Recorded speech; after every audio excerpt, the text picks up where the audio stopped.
What is going on, everybody? Just wanted to do a bit of a vlog and just kind of talk about what's coming up. So we have the new Path of Exile League, Keepers of the Flame, launching tomorrow, October 30th. Um, and it's gonna be freaking amazing. It's October 31st. Sorry, right on Halloween. Less than 23 or 20, less than 24 hours to go. I'm really excited for this league. It's gonna be an amazing league. They're gonna have so much content. It's just I can't wait. I'm probably gonna be trying the new skill Thunderstorm as my first build. I'm gonna see how that goes. But just the amount of stuff that they're adding is really cool. So Keepers of the Flame. This is pretty. Technically, it's like Breach 2.0, but even better than that because it's gonna have its own like whole tree. You can get graphs. It just sounds like it's gonna be really crazy. October expansion introduces new twisted ways to empower your character alongside new crafting mechanics and gems, bloodline ascendancies, three new Uber pinnacle bosses, and a plethora of quality of life features, and the long anticipated asynchronous trade system. So that's being you're getting a whole trade overhaul with the synchronous trade system. I think it's the same trade system that's in Path of Exile 2 right now, which is going to be really good. It's going to make trading so much easier. Um, three new Uber bosses, and then you're going to have like a whole like um, you could do bloodline ascendancy, so you can divide your 8 passive ascendancy points between the bloodline tree and your regular passive tree. So that's going to be really cool. That's just going to add so much more build variety and possibilities with builds. So it's just going to be probably the best league to date. I'm calling it now. It's going to be amazing. The Order of the Keepers, they come from another world, a barren world, and they crave our living land and sky, our unbroken sun. They cannot be allowed to gain a foothold. So the Breach Lords are advancing further into the outer world, establishing their ominous constructs across Ray class. To stop their conquest, Aelith founded the Order of the Keepers of Flame, harnessed the power of the flame from Aelith, and destroy the breach infestations once and for all. The Keepers Challenge League. The Keepers of the Flame introduce a new type of breach encounter. In areas, you will find breach monsters creating strange shapes and structures that don't belong in this world. Aelith can destroy them, but needs you to protect her as she empowers the flame to do so. Hold off the assault long enough, and she'll be able to blast it away. In some of the areas, the gap between worlds is strained. A massive breach hand sunders the space between dimensions, and touching it will open the unstable breach, causing monsters to flood in, slaughter them quickly enough to establish the breach or to stabilize the breach. So essentially, you're gonna have like the breach monster is building like some sort of construct or something, and Aelith will appear there, and you're gonna have to defend her while you destroy the monsters trying to stop you from stopping her, um, or trying to stop her, pretty much. Yeah, that's what I meant. So it's gonna be really cool. I think it's gonna expand out to a lot of other things. It sounds like you're gonna have like these pretty crazy breach areas, and it's just gonna be really insane. It's like I said, it's gonna be like breach just flipped on its head. It's gonna be crazy. And then we're gonna have like a whole Genesis tree, which has like tons of different things you could do as far as manipulating drops and from the tree. Like like these, it spawns these like these treasure orbs on it, and then that's how you get like loot from the Genesis tree. As you work more with Ailish, she will bring you to the Monastery of the Keepers, the hallowed halls of her order. Here you will discover the growing heart of the Keeper's power, the Genesis tree. Being an engine of unholy creation, the Genesis tree can grow all sorts of twisted rewards like new currency, uniques, and a new special type of items, graphs. So graphs will be something that you place on your character, and I don't I don't know if it has its like own slot in your inventory or how it's gonna work. Um, but it's gonna be just like a whole new way of added power, and they seem like they're gonna be pretty powerful. I guess we'll kind of learn more about those when we actually get to play around with them.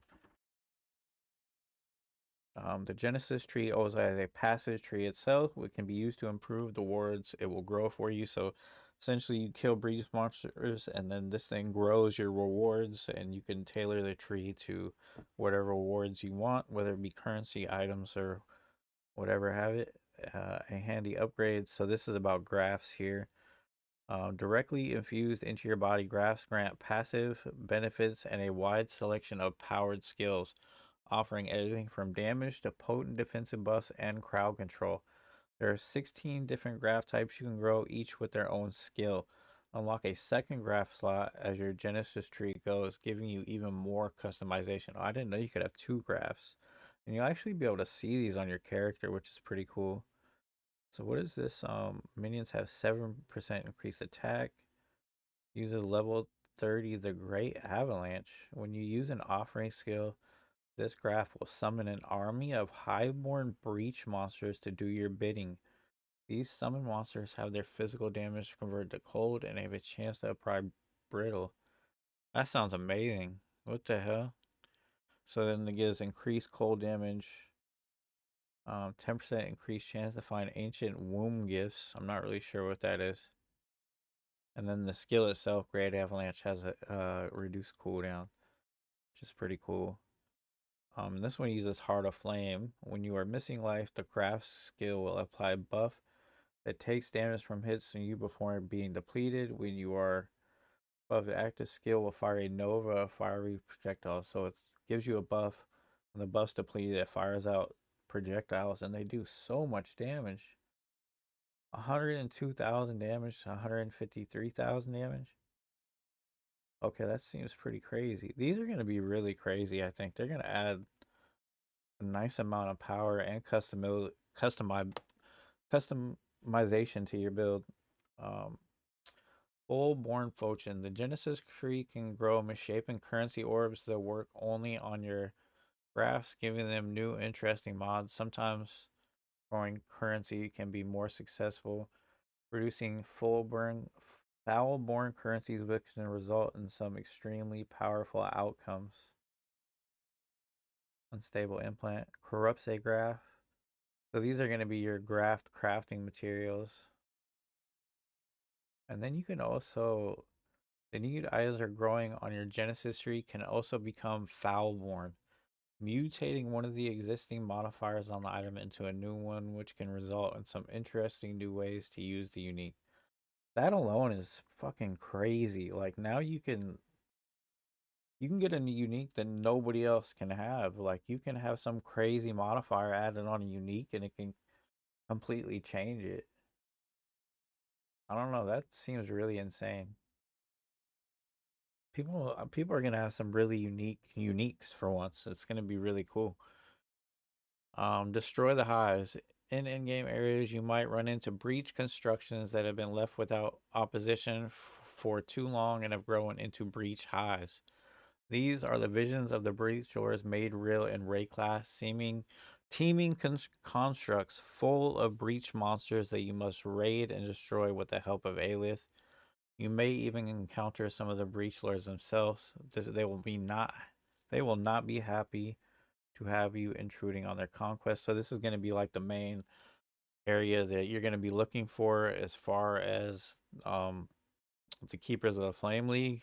This is going to be where the new pinnacle bosses are located. These areas are probably going to be extremely hard and probably a lot of fun. I can't wait to try to explore these and see what they're all about. And then this is the part I wanted to look for was the new skills. Oh, it's not even showing all the new skills. And Keeper of the Flames are adding a collection of new skills and support gems, giving you access to potent kineticism, scream clearing whirlwinds, fiery bombardments, and much more. I'm probably going to be trying out the new Thunderstorm skill. It looks pretty interesting. I might see what that's about. And then you have 10 new Bloodline Ascendancies, so you can divide your regular 8 Ascendancy points between your main Ascendancy and a Bloodline Ascendancy now. Um, I'm not going to go over these because there's just far too much to go over with those, but they look like they're going to be pretty crazy, and you're going to be able to tailor your build even more specific now and really have some unique combinations. I don't know how many combinations that gives on top of the already existing ones, but it's gonna be insane now. And then Uber Incarnations. Manifested from the memories of Zana, the incarnation encountered festered into something truly deadly. In Keepers of the Flame, we are introducing 3 new Uber incarnation boss fights, offering an imposing challenge alongside powerful rewards. Unseen Hue. 10% non-damaging ailments. I mean, that doesn't seem that powerful. All damage, which that seems cool. All damage with triggered spells can poison trigger spells. Poison on hit. Triggers a socketed spell when you block with a 0 point. Huh. That seems interesting. I don't know if they're extremely powerful, but they seem interesting. And then asynchronous trade, the thing everybody's been wanting. So now that asynchronous trade has been a fantastic success in Path of Exile 2, we are excited to add it in Path of Exile Keepers of the Flame. Starting from Act 6, Faustus will be managing your trade requests, including the currency exchange. Just place your item in the new merchants tabs for direct and instant purchase by other players. And even when you're not online, happy trading. So now you can trade, just have a freaking shop going and just sell all your stuff. That's going to be amazing. Trading is going to be so freaking cool. Then huge quality of life improvements. Um, like I said, this is probably going to be the best league there is, and complete the challenges. Play Keepers of the Flame on October's 31st. So I also had this up. This was the new content. So the new dexterity skill gems are Thunderstorm. I was not able to find a video of that. That's probably going to be the skill I'm trying out. I've always really liked Thunderstorm type skills, and this being a bow skill, it sounds really cool. So I'm gonna try that out along with maybe that new support gem that creates like the whirlwinds. I think it was a support gem, so I might just have like a crazy storm archer build going. But it's gonna be a lot of fun. I can't wait. Halloween is finally tomorrow, so I just wanted to also say happy Halloween to everybody. Hopefully everybody has a wonderful, safe weekend. Enjoy the time with your family. I'm definitely going to and take the kids trick or treating tomorrow and all that good stuff, and eat some good food, and be playing the PoE League whenever I get a chance, and hopefully getting the in game by Saturday at the very least. So get through my Friday. Let's get to Halloween. I'll see you guys in the next video. Everybody have a wonderful day. Peace.